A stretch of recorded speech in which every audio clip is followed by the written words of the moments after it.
ধ্রুব পেলেন তা হাইজ্যাক করে নেই, সকলকে ভয় দেখায়।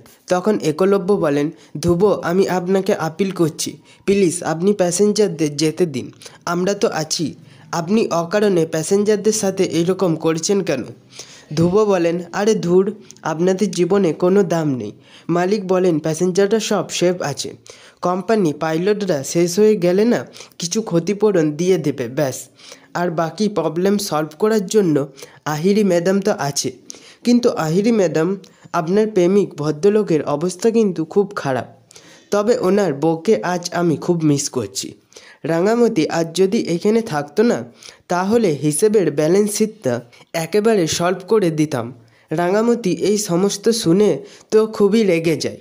ধ্রুব বলেন, তবে হ্যাঁ, বউ নেই তো কী হয়েছে, লাভার তো আছে। আপনাকে নিয়ে যাব আপনার প্রেমিকের সাথে। নিজের স্বামী বিপদে আছে শুনে রাঙামতি ঠিক ছুটে আসবে। রাঙামতির মতো স্ত্রীরা আগে ছুটে যায়। একলব্য বলেন, আমি কারোর কোনো ক্ষতি করতে দেব না। তখন ধ্রুব বলেন, কি করবে? এই বলে একলব্য ফাইট করেন।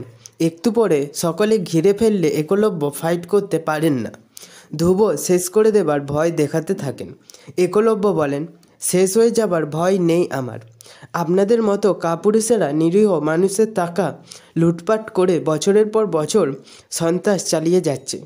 শেষ করুন আমাকে, কিন্তু একটা কথা মাথায় রাখবেন ধ্রুববাবু, আমাকে শেষ করলে কিন্তু আপনারা কেউ বাঁচবেন না। ধ্রুব বলেন, তাহলে তুই শেষ হ। সেই সময় রাঙামতি তীর চালিয়ে ধ্রুবর হাতে মারেন। তা দেখে সকলে খুবই অবাক হয়ে যায়। এইবার দেখার বিষয় রাঙামতি একলব্য কি ঠিকঠাক মতো বাড়ি ফিরতে পারবে।